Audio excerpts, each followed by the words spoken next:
Now we're going to talk about tangent and normal accelerative components. Before we begin, here's the idea. Say that you're moving along some path with a constant upward acceleration.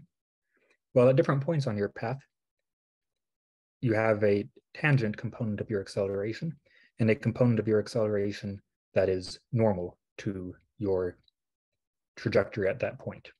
So this is a decomposition of your acceleration into a tangential and normal component. And to make an analogy to, say, driving a car, when you accelerate going in a straight line, you're pushed straight back in your seat. That would be a tangent acceleration. It's straight in your direction of motion. While when you go around the curve, then you're pushed to the side in your car. And that would be a normal component of your acceleration. So we can do a derivation. I'm going to skip over this. You can look at it if you want. It utilizes the product rule, chain rule, and similar. And we wind up with that acceleration is kappa times the normal vector v squared plus the tangent unit vector times d squared s dt squared.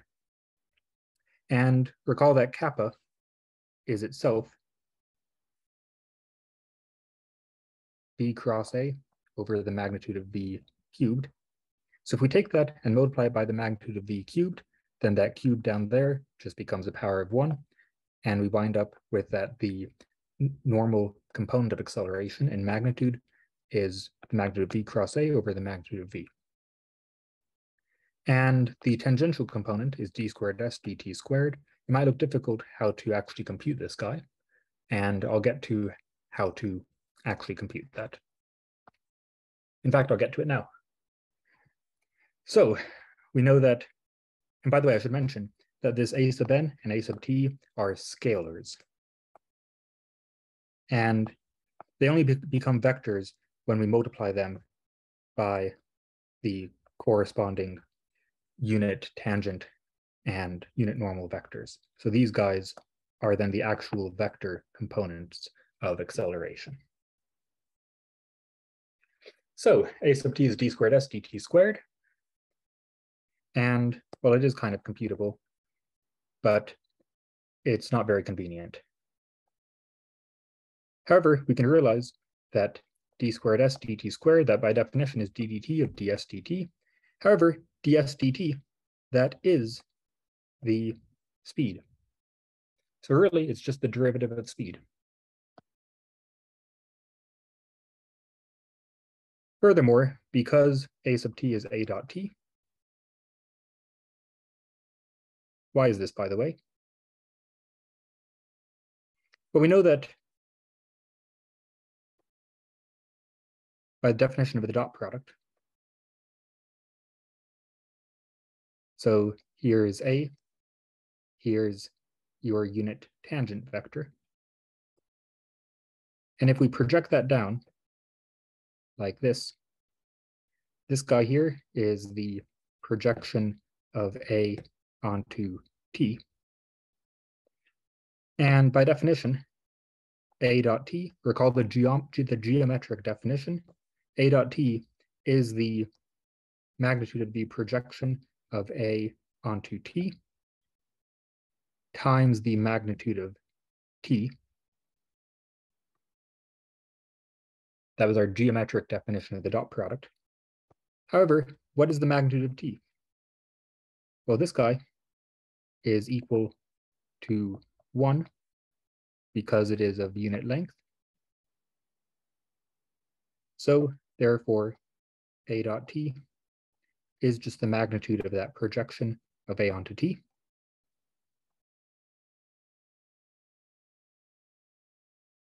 And that's exactly what we want. That is the tangential component of acceleration in magnitude, which is a sub t. And then, by the way, this yellow vector, that would be in magnitude a sub n in magnitude. It's a decomposition after all, and that's orthogonal to t, so that's in the direction of the unit normal vector n. So this is an illustration of another nice property of our tangent vectors being of unit length. So anyway, a sub t is a dot t, but t is by definition b over its magnitude, r prime over its magnitude. And that is a dot b over the magnitude of b. So we therefore have two nice computable forms for finding a sub t is either d dt of the speed or v dot a over the speed. Often the second one is easier. You don't have to take a derivative.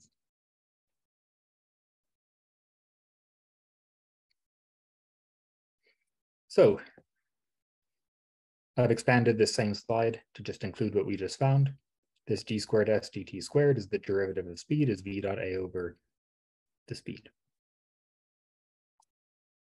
Now, earlier we did this example with circular motion, and we found these things, but not worrying about that, just on a conceptual level, is the acceleration in the tangent direction, normal direction, or a combination of both?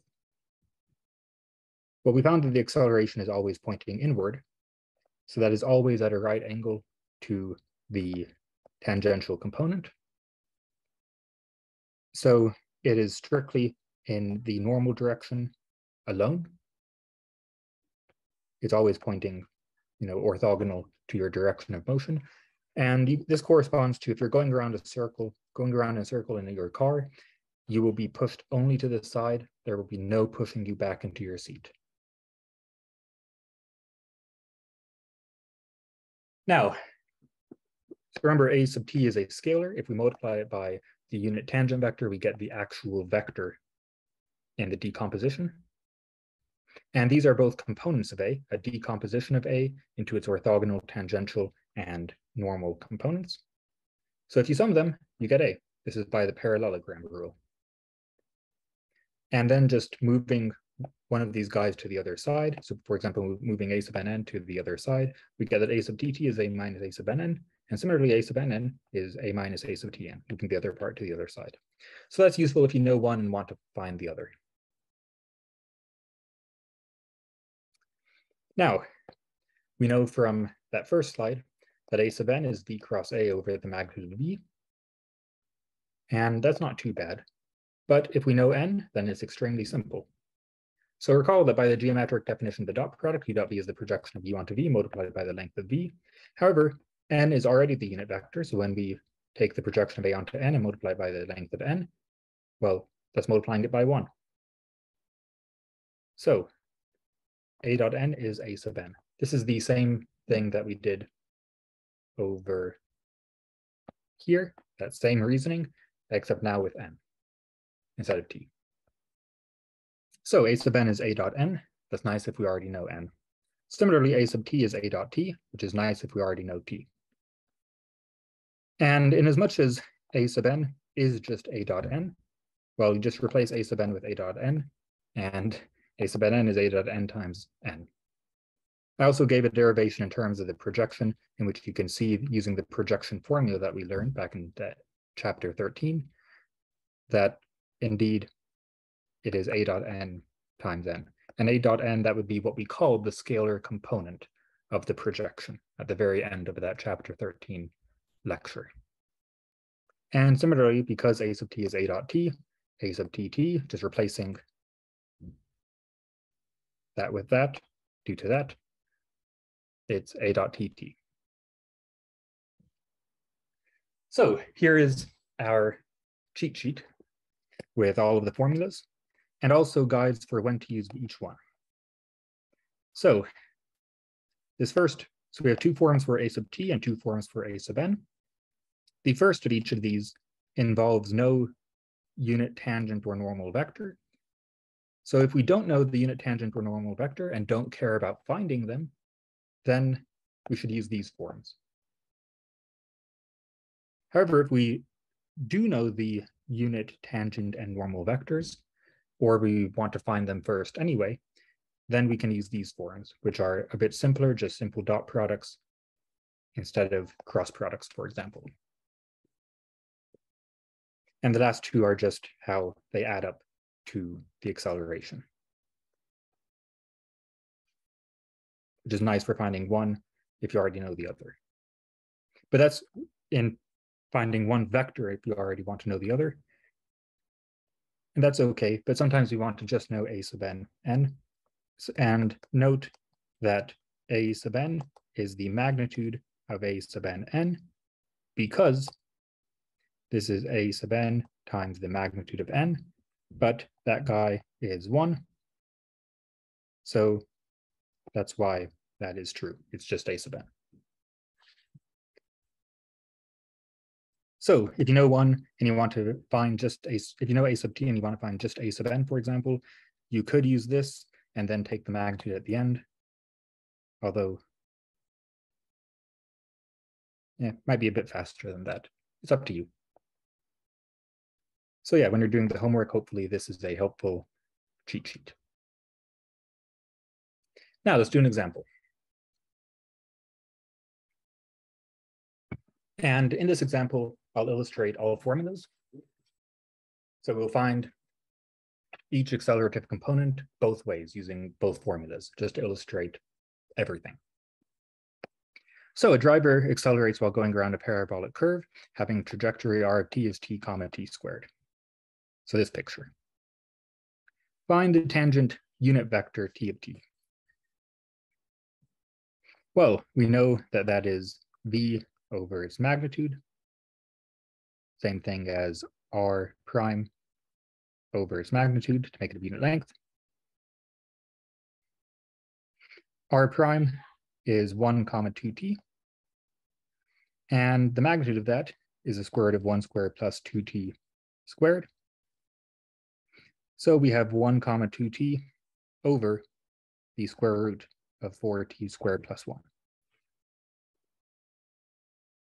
And note that this guy is just a scalar. And it's the same thing as saying 1 over the square root of 4t squared plus 1, comma 2t over the square root of 4t squared plus 1. This is a big parentheses, but we don't need to write it that way. It's simpler writing it this way. It's just this vector divided by that scalar. So we found the unit tangent vector. Now let's find the unit normal vector. After this, we'll find the accelerative components both ways. So we know that the unit normal vector is the derivative of the tangent vector over its magnitude to make it of unit length. However, the derivative of the tangent vector, that's the derivative of this guy, we'll have to take the derivative of 1 over a square root involving squares and 2t over a square root involving squares. That is a combination of the quotient rule and chain rule. And that's not very pretty. So we can do that, but I'm going to show you a cheat in a sense, a faster way to do it that always works in 2 dimensions.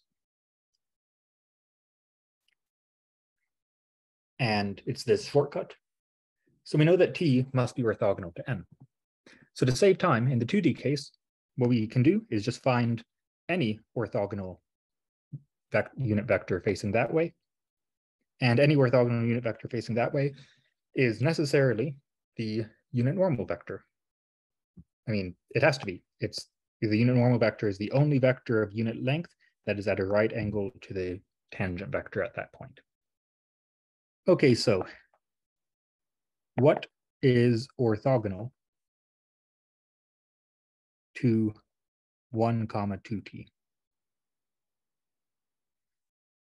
So we want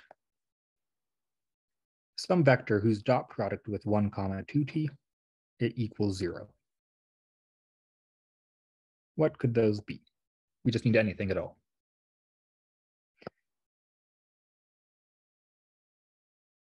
Well, if we put negative 2t here and 1, I'll show you the general case in a bit. Then we have negative 2t plus 2t, just doing the dot product, and that is 0. And in general, AB dot negative BA equals 0, because just expanding that, you have negative AB plus BA is 0. So to find an orthogonal vector to any two-dimensional vector AB, you just swap them and put a negative sign by one of them, and it will always be 0. So that's all we did here. We swapped the two 2t and 1 now, and we put a minus sign by one of them, and by this general principle, it's necessarily orthogonal. And we also need to make sure it's facing the right way. Why is this guy facing the right way? Well, the x component is negative, and here the x component has to be negative, so that works. So therefore, the unit tangent, unit normal vector is negative 2t comma 1 over its magnitude, because it has to be of unit length, and then that will be the unique unit normal vector. So we have negative 2t comma 1 over the square root of negative 2t squared plus 1 squared is negative 2t comma 1 over the square root of 4t squared plus 1. Yeah, so all we did was find any orthogonal vector, and we can always do that by swapping the two, putting a minus sign, and then maybe we wound up with a vector like that, and then we scaled it back to be of unit length, and we found it. That has to be a unit normal vector, so long as it's facing inward, which we confirmed it did, because that x component is negative, just like this one is. The other option would have been, we might have wound up with this, but that would have a positive x component, so we would then just make it negative, swap it around to get that. Okay, so we found that that's the unit tangent vector at any point t, and that's the unit normal vector at any point t. Now, let's find the tangent accelerative component in magnitude both ways. So way one, we know that a sub t is a dot t. So we only want to use this way if we already know t or care about finding it. Otherwise, why bother finding t in the first place? But here we did find t, so let's use it. So a sub t, that's a dot t. A is the derivative of velocity. Velocity is r prime, a is r double prime. Okay, and what's the second derivative of r? Well, from this, r prime is 1 comma 2t, and r double prime is 0 comma 2. So the acceleration is a constant 0 comma 2, and we are taking the dot product with t, which is that. So we have 0, 2 dot 1 comma 2t all over the square root of 4t squared plus 1. Now you might be wondering, wait a moment, how does this guy get down there? Well, it's just a scalar. So we're using the rule that u dot cv is the same as c times u dot v. We can always pull out scalars. And this c here is this guy. This guy is just a constant scalar on the vector. So we're just pulling it out to the side, and it doesn't matter, as long as we keep it. Okay, and that dot product, we have 0 times 1 goes away, and we have 2 times 2t is 4t. And we have 4t squared plus 1. Okay, but suppose we do not know the unit tangent vector, and we want to find at without bothering to find this. Well, then we can use the formula that a sub t is d dt of the magnitude of v. Okay, but let's not bother finding the speed. Let's just use v dot a over v, the other equivalent expression.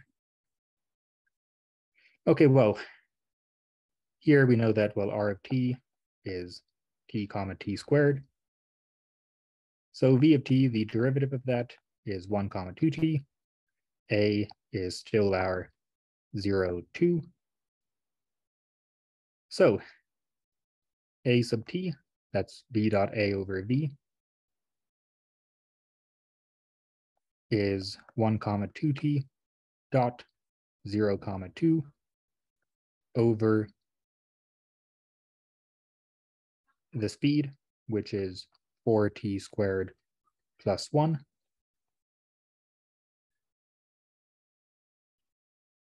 Since the magnitude of 1 comma 2t. That was the square root of 1 squared plus 2t squared. That's this guy.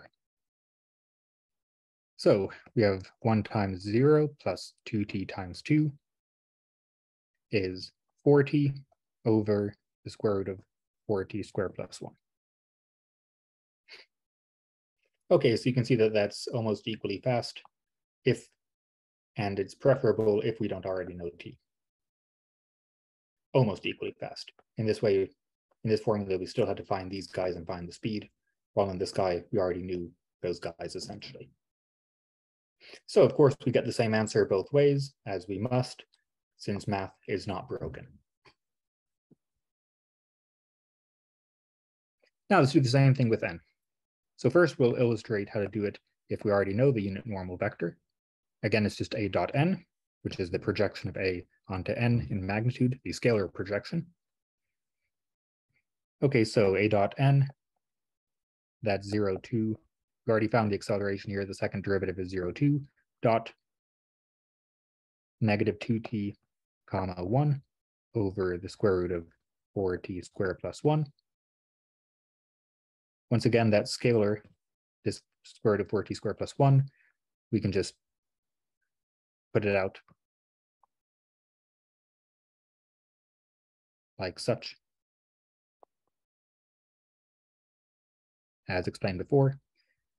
And we have 0 times minus 2t plus 2 times 1 is 2 over root 4t squared plus 1. Yep, so that was a sub n. And in general, finding that unit normal vector is especially annoying. I mean, even with our trick that we did to find it, it's still annoying. So if we don't care about it, if we don't care about finding it, that is, then we want to use this cross product definition, which is, despite having a cross product, it is easier than finding the unit normal vector in general, especially in 3 dimensions where we can't use that trick that I showed. Okay, so recall that here v is 1, 2t, and a is 0, 2. So plugging in, we have that a sub n is the magnitude of 1 comma 2t cross 0 comma 2 all over the magnitude of v. We already found that the magnitude of v is 4t squared plus 1. Okay, so we need to find this cross product. And this cross product actually doesn't make sense as written. A cross product only makes sense in 3 dimensions. So we need to use the trick that we introduced earlier. How can we convert these vectors to be in 3 dimensions? Okay, so we have 1, 2t, and 0, 2. And what we do is we just add a 0 for the z coordinate. Because after all, if it's on the xy plane, then the z coordinate is 0. Okay, now we can take that cross product. It's the determinant of 1, 2t, 0, 0, 2, 0, I, j, k. And that is 0i plus 0j plus 2k. You can verify that yourself. 2t times 0 minus 0 times 2 is 0, etc. Taking the determinants of the submatrices. Alternatively, we know that these two are 0 automatically because the cross product is always orthogonal to the 2 vectors. And both of these vectors are on the xy plane. So the cross product, orthogonal to something on the xy plane, must be only in the z direction. So we could also know geometrically that those two must be 0. Okay, so then the magnitude of v cross a is the magnitude of 0, 0, 2, which is 2. Okay, so that numerator there is 2. So a sub n, so that's v cross a over v. That is 2 over the square root of 4t squared plus 1. Yeah, so that's a nice way to find a sub n if we don't know the unit normal vector. Relatively nice.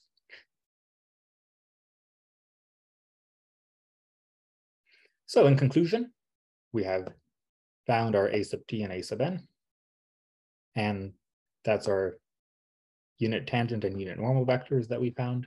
I think a number of homework problems don't ask you to find these, and after all, it's actually not necessary to find them to find a sub t and a sub n if we use the formulas that don't involve these two. Now, just to do a sanity check, making sure that these make sense, let's think, what happens as t goes to infinity? So we're going further and further along this parabola. Are we getting curvier and curvier, or straighter and straighter? Well, the answer is straighter and straighter. So because we're getting straighter and straighter, we should expect that as we go to infinity, all of our acceleration will be going straight. In other words, in the tangent component.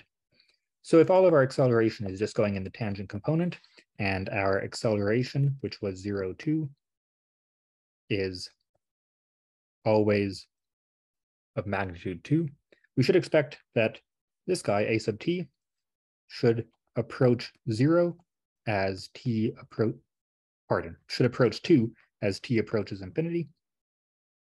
And you can quickly verify that it does. You don't need to use L'Hopital, though you could. As we approach infinity, that 1 becomes irrelevant, and we just have 4t over the square root of 4t squared. That's 4t over 2t is 2. And similarly, because we're getting straighter and straighter, we should expect that our normal component of acceleration should go to 0, because all of our acceleration will just be straight in the direction that we're going. And indeed, this guy goes to 0 as t goes to infinity, because it's just 2 over a huge number. So that makes sense. And then also, we can verify that a sub t plus a sub n is the acceleration, which is 0, 2. You can go ahead and multiply that by that, add it to the product of that, and you will verify that it is 0, 2 at all t. So that concludes accelerative components. And again, on homework, you can use this cheat sheet that I made. It's nice. Now we get to our final topic of 14.5, torsion. Torsion is conceptually difficult, but here's the idea. So we know that conceptually, the unit tangent vector gives the direction that the curve is moving, while the unit normal vector gives the direction that its direction is curving into, as in this example that we did. And together, they form the oscillating plane, namely this plane, which is much better illustrated in this picture over here. So here is our tangent vector, here is our unit normal vector, and together they form this blue plane. That blue plane is called the oscillating plane. We'll see in a moment why it's called that. And we also wish to have a measure of the rate at which the curve is moving out of its oscillating plane. So the oscillating plane, note, doesn't move at all if our curve just stays planar to it. However, our curve can twist out of the plane on which it is moving. So in this case, the curve is twisting out of this blue plane formed by the Tn vectors, and that twisting out of its plane, its oscillating plane, is called torsion. Specifically, torsion measures the rate at which the curve is twisting out of its oscillating plane. So we can think of it this way. Torsion is to moving out of the oscillating plane, what curvature is to moving out of the tangent line. After all, if we have some curve like this, and say at this point we have a tangent line, then the rate at which the curve is moving away from its tangent line at that point is how curvy it is there. That's the curvature. A completely straight line never moves out of its tangent line, so has curvature 0, for example.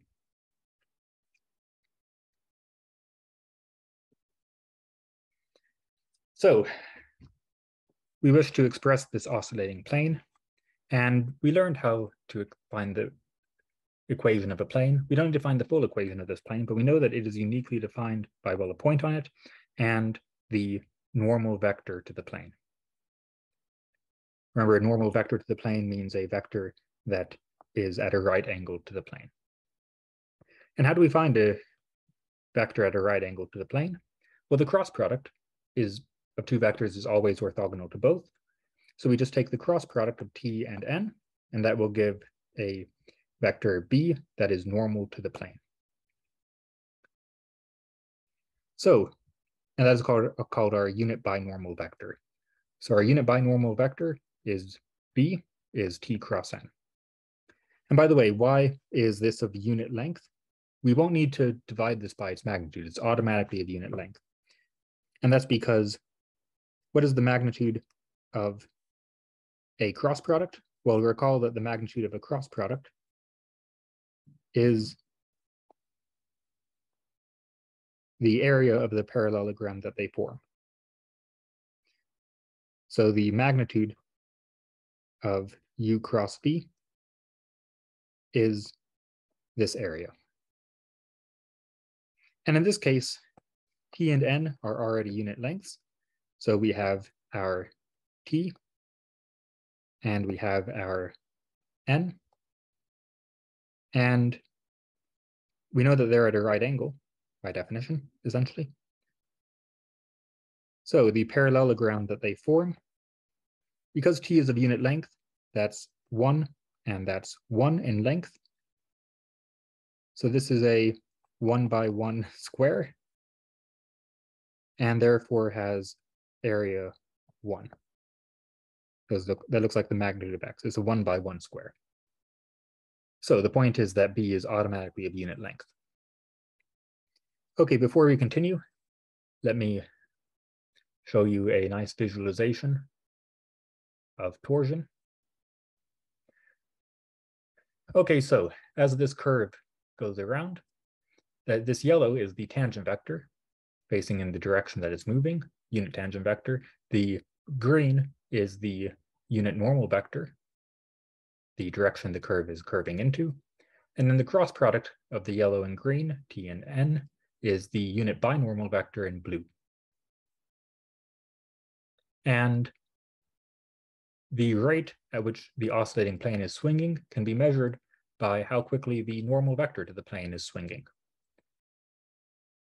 So you can see that where the blue binormal vector seems to jerk around, that corresponds to high torsion, as illustrated in this diagram below, where blue is the torsion at different points.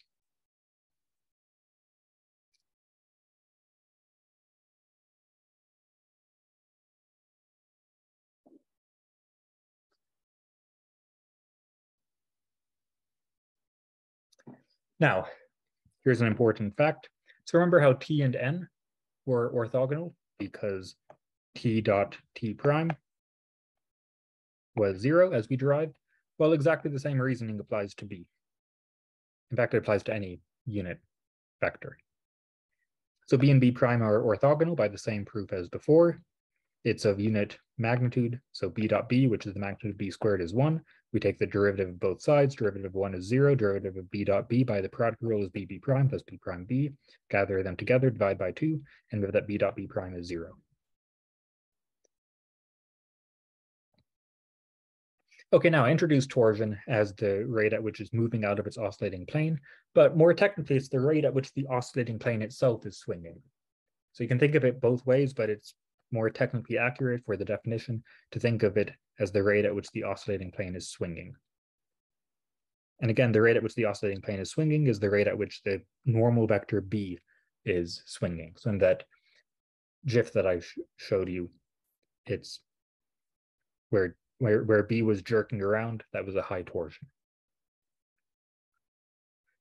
Now, it turns out that b always swings on the bn plane. So when it's swinging, it stays on that plane. So it's like the unit tangent vector is a hinge on which the oscillating plane is swinging. So the oscillating plane, in other words, oscillates around the unit tangent vector. And the rate at which that oscillating plane is swinging around the hinge of the unit tangent vector is the torsion. And specifically the rate of what is actually the angular rate of change. I'll show you that in a tad. So theorem, dBds is parallel to n. And what that means, before we look at this, don't look at that yet. What that means is that, okay, so here is our change in b as we're swinging. So our dBds looks like that. And it's saying that this guy is always parallel to the normal vector.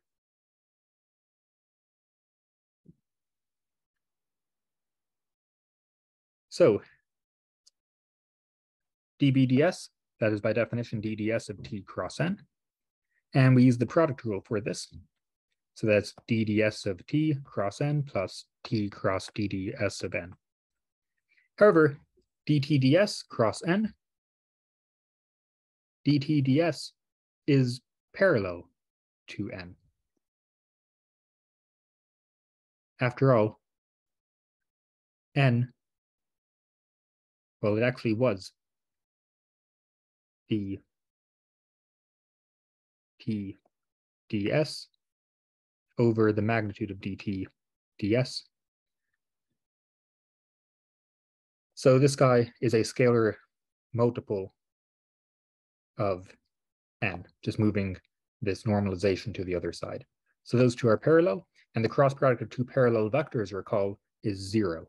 So this whole guy, because they are parallel, it is equal to 0. So all that we're left with is this t cross dn ds. And this implies two things. So first, the cross product of two vectors is orthogonal to both. So in particular, that means that dBds is orthogonal to t. Okay, good. And by the previous slide, b dot b prime is 0. And that means that b prime is also orthogonal to b. So this guy is indeed a right angle. So we have that dBds is orthogonal to b, and it's orthogonal to t. So the only way that can happen, only way it can be orthogonal to both b and t, is if it is facing in the n direction. So therefore, dBds is parallel to n. And again, a key visualization I want you to take away is that it's swinging around the t hinge in a sense, in this way. That's the consequence, in other words, of this.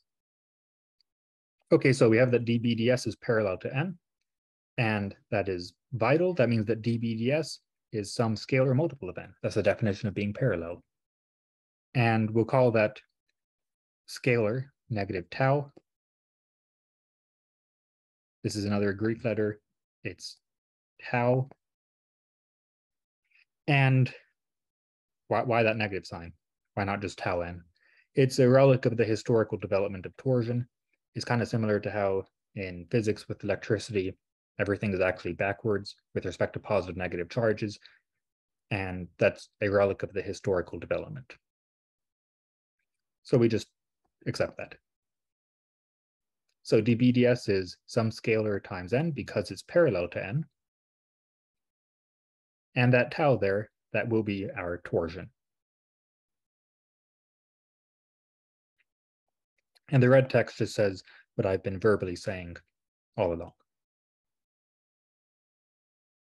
That t is the stationary axis along which the oscillating T-n plane is swinging. Okay, so we know that dBds is negative tau n for some scalar negative tau. How do we solve for tau? Well, this is another instance where n being a unit vector is so algebraically nice. We know that n dot n is 1, since it's a unit vector, so we can get rid of that n by dot producting both sides with n.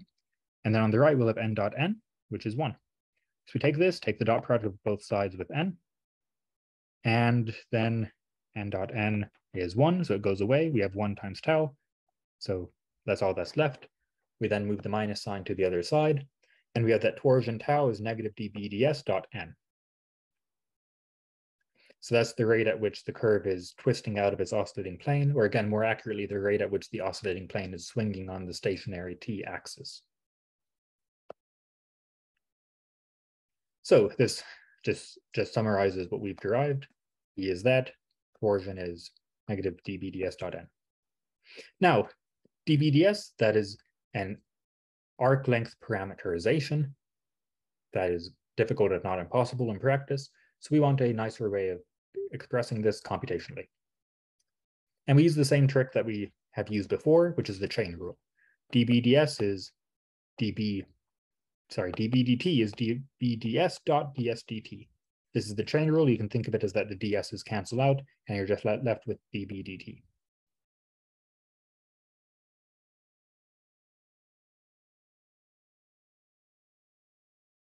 And we can, so times ds dt,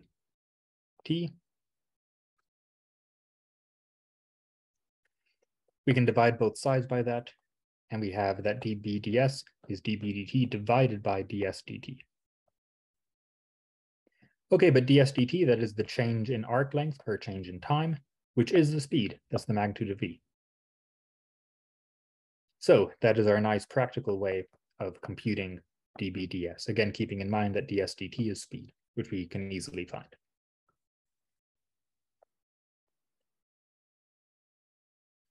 Okay, so here is our practical formula, not really in the book, but it's an expansion.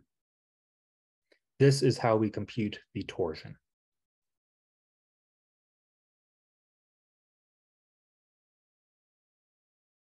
Now, we have said that torsion is the rate at which the oscillating plane is swinging. I'm going to breeze or skip a lot of this. I just want to answer rate of what at which it is swinging. Well, the short answer is it's the rate of angular change of the oscillating plane. Okay, and in what sense? Well, so we have our binormal vector b. Remember that this is the normal vector to the plane. And as we move along the curve, that binormal vector will swing a little bit with a little change delta b, and that corresponds to the plane swinging a little bit, the oscillating plane swinging a bit. And here we have a little angle delta theta. And what this shows is that delta theta delta s is delta b delta s. And in the limit, d theta ds is exactly equal to dB ds in magnitude. I should say in magnitude, since b is technically a vector. So in other words, torsion is, in absolute value, the rate of angular change of the oscillating plane. Oh, and remember that that dot n, that's a unit normal vector, so it doesn't change this. It's multiplication by 1. So let's do an example. Consider this helix. This is very similar to the helix that we did earlier. So this is an upward-oriented helix along the z-axis, spiraling around. If you take the projection onto the xy plane, squishing down z to be 0, we see that it is a circle of radius 3, and then it is increasing by 4 units every radian. So what is the torsion of this helix? Well, the unit tangent vector, as we found, or as you can rederive, is this, and the unit normal vector is this. Here, a number of trigonometric things are the usual Pythagorean cancel out, and it's not hard to get these. So the first thing that we need is b. B, that is t cross n. And plugging in t and n, we have negative 3/5 sine t, 3/5 cosine t, and 4/5 negative cosine, negative sine, and 0, and our ijk. Okay, so our I component is something times 0 minus 4/5 times negative sine is positive 4/5 sine. And then minus our j component is something times 0 minus 4/5 times negative cosine is 4/5 cosine. And then we always subtract the j component. And then plus our k component, which is negative 3/5 sine times negative sine is positive 3/5 sine squared. Okay, then minus 3/5 cosine times negative cosine. We have a double negative, that's plus 3/5 cosine squared. That is our k component. Okay, so we have 4/5 sine, comma, negative 4/5 cosine, comma. Now, this looks like a sine squared plus cosine squared. Indeed, we can factor out the 3/5, and this whole guy is 1. So we have our unit binormal vector of that, and then 3/5 written here. And now that we have our unit binormal vector, well, we can plug it in to our formula for tau. We also have our unit normal vector. Remember that dBds, that's an arc length parameterization, but we can use the chain rule and get this much nicer formula. And that was epitomized in this computable formula that I gave. So now, computing dB dt, we found that that is our b, and then dB dt is 4/5 cosine, 4/5 sine, and 0. All right. And our b, that is the magnitude of r prime, which is the magnitude. Okay, so just taking the derivative of this, we have a negative 3 sine, comma 3 cosine, comma 4. And we did something very much like this before. We'll have a square root. Okay, so negative 3 squared is 9. So we have a 9 times sine squared plus a 3 cosine t squared is 9 times cosine squared. Factoring out the 9, we have a plus cosine squared. And then plus 4 squared is plus 16. Okay, so that's just the square root of 25. 9 plus 16 is 5, is the speed. So now we can plug everything in to our formula for tau. We have a negative dB dt over the speed dot n, and it's just a matter of computing this. So now we have all of our ingredients to plug into our formula for tau. We have our dB dt is this, our speed is 5, and we were given or already found our unit normal vector. So just plugging into this formula, we have this. And again, that 5 is a scalar. You can just leave it on the outside. So computing that, we have negative, okay, so we have up here a negative 4/5 cosine squared t minus 4/5 sine squared t plus 0 all over 5. The double negatives cancel out, and we have a 4/5 times cosine squared t plus sine squared t all over 5. This is our usual one. So we have a 4/5 over 5, and we have found our torsion to be 4 out of 25. So that oscillating plane is swinging at a rate of 4 over 25 radians per second when we're moving at a speed of 1 unit per second, an arc length parameterization. So here's the picture, and we found our torsion. So in conclusion, here's our nice cheat sheet for accelerative components, and here's a list of, well, formulas for the curvature, etc. Everything that we derived, and we also derived these other things that are not in the book. And there's this one final thing that I did not mention, and which the book, humorously enough, just says at the end of the chapter. We also present these without proof. The book doesn't justify these whatsoever. So on the homework, both of your torsion problems, they give you T and N. They are very nice. So your homework problems are just like the problem that we just did. However, it's worth noting that there are also these nice formulas for torsion in terms of just V and A. So where you don't need to compute the tangent and normal vectors. So the proof justification is not in the book whatsoever. If you're curious, you can look at the proof of it from a different source. They just use different notation. So where we use the notation R prime, they use gamma prime. So gamma of T is what we call R of T. Gamma double dot, that would mean R double prime, the acceleration, etc. But I'm not going to go through that. If you're curious, you can go through that, and it's a proof of this formula, which you don't need to use because the book always gives you T and N.